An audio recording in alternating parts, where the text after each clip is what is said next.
నా పేరు ఇంతియాజ్, షేక్ ఇంతియాజ్. నేను బ్యాటరీ పని చేసి అది ఛార్జింగ్ చేసి చేసుకుని నేను బతికినవాడిని. నేను అతని దగ్గర జానకిరామ అది బాలకృష్ణ వద్ద చీటీ వేసాను.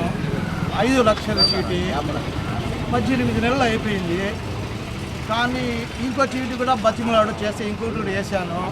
అది 3 నెలలు అయింది.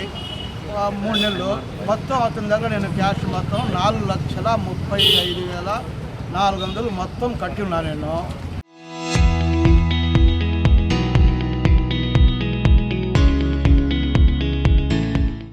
ఏమంటే ఇప్పుడు నా పరిస్థితి ఏమంటే అది సంపాదించి నేను బతికినవాడిని. ఇది చూస్తే ఈయన నాకు ఇది చేసి డబ్ చేశాడు. నా పరిస్థితి నాకు బాగలేదు. నా వయసు కూడా కొంచెం 64 వయసు ఉండదు. అది ఏదో సంపాదించింది పెట్టుకుని నేను ఏదో ఒకటి చేసుకోవాలనుకున్నాను. నన్ను ఈయన మోసం చేసి 19వ తేదీ నాడు శుక్రవారం రాత్రి అతను మనిషిని పంపించి 23,600 రూపాయలు కట్టవలసి ఉంది చీటీది 18వ తేదీ. ఆ అమౌంట్ నేను కట్టినాను, తీసుకున్నాను. ఈ విషయం నాకు తర్వాత ఆదివారం రోజు నాకు తెలిసింది. ఆదివారం నుంచి నా పరిస్థితి ఏమీ నాకు బాగలేదు. అది ఏదో మీరు అతన్ని బట్టి అతన్ని పిలిపించి అతని వద్ద డైరీలు ఉంటాయి. ఆ డైరీల్లో ఎవరెవరికి ఏముండదో ఏదో నాకు రావాల్సిందని మీరు దయచేసి నన్ను నా వయసును చూసి మీరు నాకు న్యాయం చేయాల్సినదిగా ఎమ్మెల్యే గారిని, మన సిఏ గారిని, మన ఎస్ఏ గారిని అందరినీ దీవించి లాస్ట్ మన చంద్రబాబు నాయుడు గారిని కూడా నేను అతని దగ్గర ఎన్నో ఇది చేయాలనుకుంటున్నాను. నన్ను న్యాయం చేసి నన్ను ఇది చేయాల్సింది. తర్వాత ఏదైనా జరిగితే నా పరిస్థితి ఏమవుతుందో నాకే తెలియదు. చాలా నేను బయలులో ఉన్నాను. అది నా సంగతి సార్. అది నాకు చాలా బాధగా ఉన్నది. బీపీ వచ్చేస్తుంది, ఒక పక్క షుగర్ వచ్చేస్తుంది. నేను ఏం చేయాలా? నాకు 2 రోజుల నుంచి నిద్ర లేక నేను తిరుగుతా అది ఏదో నేను రోజుకి 50 రూపాయలు 10 రూపాయలు అవి సంపాదించి అట్టటం చేసి నేను కూడిపెట్టిన డబ్బు అది ఏదో చేసుకోవాలా ఒకటి ఇది అనుకుంటున్నాను. కానీ నేను మొదలు చేసింది చీటీ వచ్చేసి అతని దగ్గర 15వ తేదీ 9 నెల 24 మొదలు చేశాను దగ్గర. ఈ నెలకి 18 నెలలు అయిపోయినాయి. లాస్ట్లో ఒక అమౌంట్ వస్తుంది అనేసి నేను ఆశించి వాడకుండా అతని దగ్గర దాచిపెట్టినాను. ఏదో ఆ డబ్బులతో నాకు ఒక మనవరాలు ఉన్నది. మా అబ్బాయి 2వ అబ్బాయికి. ఆ 2వ అబ్బాయి పరిస్థితి జీతం తక్కువ వస్తుంది.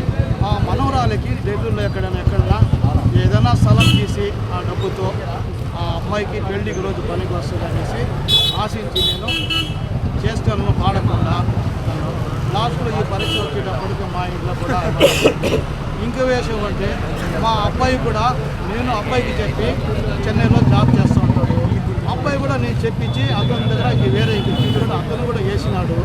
అతను చీటీ వేసింది 8 నెలలు అయింది. 8 నెలలు అతను అబ్బాయి ప్రతి నెల అకౌంట్లో పంపించేస్తున్నాడు. వాడు జీతాల్లో సంపాదించి నా నమ్మకంతో వాడు కట్టినాడు, చేస్తూ ఉన్నాడు. అది అయిపోయింది. వాడు కూడా 8 నెలలు కనీసం వాడు 1,65,000 దాకా కట్టినాడంట. వాడి స్టేట్మెంట్ ఉంది. వాడు అకౌంట్లో వేసాడు. నేను మాత్రం బిజినెస్ చేసేవాడిని క్యాష్ ఇచ్చేస్తున్నాను. అతను పనిచేసే అతని దగ్గర బస్సు పంపించి ఈయన వచ్చి తీసుకుని పోతూ ఉన్నారు. మా అంగట్లో ఇది కూడా ఉండయి. అది చేసినాం. తర్వాత వచ్చేసి మన భార్య అది ఏదో ఇళ్లలో మన ఇళ్ళ వాళ్ళకి రైకిళ్ళు గిక్కులు కుట్టి మిషన్ కుట్టేసి అది ఏదో ఆమె సంపాదించుకుని ఆమె ఏం చేసింది, ఏదైనా కొద్ది దాచిపెట్టు అంటే 1,00,000 రూపాయల చీటీ ఈయన వచ్చాడు. మా భార్య దగ్గర అడిగితే ఏమన్నాడు, ఆమె ఏం చేసి ఆశపడి వేసింది 1,00,000 రూపాయల చీటీ. అది ఏదో మీ ఇంట్లో 3 చీటీలు వేసారా? సార్ మీ ఇంట్లో 3 వేసారా? మొత్తం నేను 5 లక్షలు 2 వేసాను. మా అబ్బాయి 1 వేసాడు. విడివిడిగా చీటీలు అనమాట. మా భార్య వచ్చేసి నా భార్య 1,00,000 రూపాయలు ఆమె సంపాదన కోసం దాచిపెట్టుకోవాలని 1,00,000 చేసింది. ఆమెది 9 చీటీలు అయిపోయినాయి. ఇది 30వ తేదీ రోజు లాస్ట్ చీటీ. ఏదో ఆశతో ఉండాం మనం, ఏదో డబ్బులు వస్తాయి, ఏదో చేసేదామనేసి అన్నీ చేస్తే నాకు అర్థం కాదు. ఏదో మీరు నన్ను దయచేసి ఇది ఎంక్వైరీ చేసి అతని దగ్గర డైరీ ఉన్నది. ఆ డైరీ మనకు తెప్పించి చూపించి ఏదో రావాల్సిన మనకి నాకు సహాయం చేయాల్సిందిగా నేను కోరుచున్నాను.